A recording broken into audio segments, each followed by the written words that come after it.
8, 9, 10 को सितंबर को दिल्ली में G20 की बैठक है, शिखर वार्ता है, सम्मेलन है। इसको लेकर प्रधानमंत्री नरेंद्र मोदी ने आपको एक वीडियो भी किया है, जो उन्होंने बताया है कि दिल्ली के लोग बड़ी परेशानी में रहेंगे, ट्रैफिक की व्यवस्था ऐसी होगी। तो G20 शिखर सम्मेलन की बड़ी जोर शोर से तैयारी चल रही है, लेकिन इधर रूस के राष्ट्रपति व्लादिमीर पुतिन ने साफ साफ कह दिया है कि वो दिल्ली की बैठक में भाग लेने नहीं आ रहे हैं। उसकी वजह है क्योंकि रूस यूक्रेन के साथ युद्ध में फंसा है, उसके लिए अपना देश ज्यादा महत्वपूर्ण है, किसी भी राष्ट्राध्यक्ष के लिए उसका देश ज्यादा महत्वपूर्ण होता है।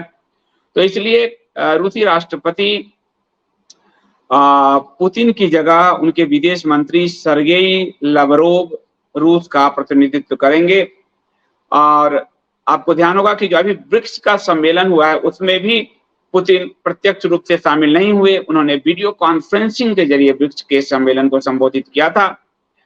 उम्मीद जता रही थी कि भारत में पुतिन आएंगे क्योंकि भारत के साथ बहुत अच्छे रिश्ते हैं और भारत रूस का रिश्ता अच्छा है, और क्योंकि उनके पहले से जो शेड्यूल थे उसमें बदलाव भी हुआ तो बात ये आई थी।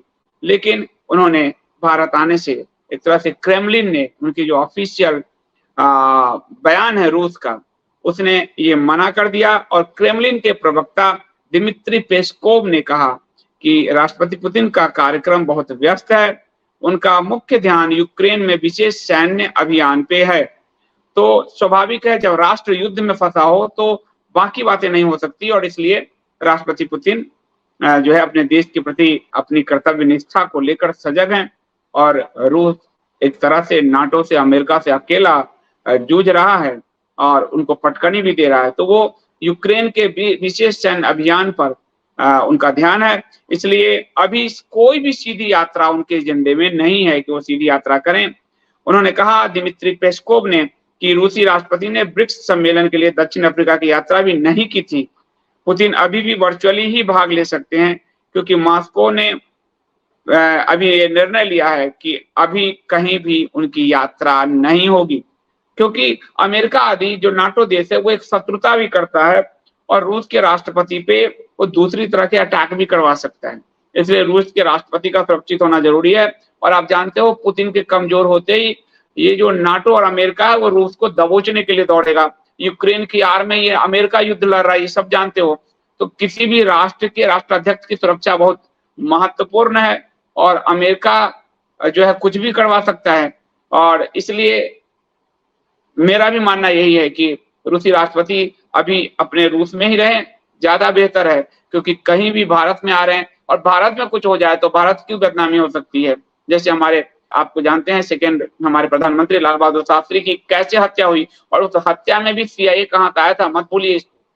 उस हत्या में भी रूस के KGB से ज्यादा CIA कहाँ आया था। उस पे आप अगर चाहें तो पुस्तक है अनुज धर की, हिंदी में भी है, अंग्रेजी में भी है, आप पढ़ सकते हैं, कपोत पे उपलब्ध है,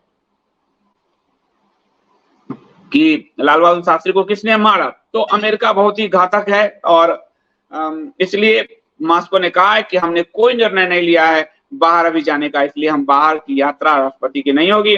भारत ने G20 जो सदस्य बैठक के लिए आ रहे हैं, उसके अलावा भारत ने बड़े पैमाने पर जिन राष्ट्रों को बुलाया है उसमें भारत का अपमान करने वाला मिस्र पुनः शामिल है। मिस्र, जिसको प्रधानमंत्री मोदी के बड़े करीब, जो जितने भी मुस्लिम कंट्री है वो प्रधानमंत्री के दिल, हार्ट है, हार्ट, तो वो हार्ट के करीब है मिस्र। और उसको उन्होंने, आपको ध्यान होगा, 26 जनवरी में वहां के प्रमुख को चीफ गेस्ट बुलाया था। और बाद में मिस्र ने खासकर इसी G20 का जो पर्यटन पे बैठक हुआ था आपको जम्मू कश्मीर में, तो कश्मीर में पाकिस्तान के पक्ष में मिस्र भारत में नहीं आए, इस्लामिक स्टेट सारे एक साथ गए। इसके बाद भारत की संप्रभुता को, भारत की अस्मिता को उसने एक तरह से अपमान किया। लेकिन इसके बावजूद प्रधानमंत्री मोदी जो है मिस्र पहुंच के उसका पुरस्कार ले आए। अब G20 में फिर से वो मिस्र को बुला रहे हैं। बार बार एक राष्ट्र कैसे अपमानित होता है एक प्रधानमंत्री के पुरस्कार में, प्रधानमंत्री के व्यक्तिवाद में। ये आपको मिस्र और भारत के इस रिश्तों को कुछ दिनों से समझना चाहिए कि मिस्र ने कैसे अपमान किया था। और पुनः G20 सदस्य के अलावा जिन राष्ट्रों को प्रधानमंत्री ने बुलाया है उसमें उनके हार्ट इस्लामिक राष्ट्र ज्यादा हैं।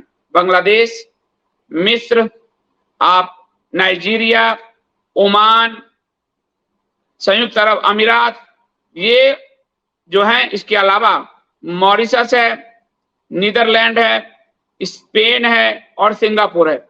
यानी अपने हार्ट को प्रधानमंत्री जी ने जगह दिया है, इस्लामिक राष्ट्र तो उनके हार्ट हैं, तो बुलाया है। लेकिन मिस्र के साथ फिर से वही बात है कि एक राष्ट्र का अपमान कब तक सहेगा हिंदुस्तान।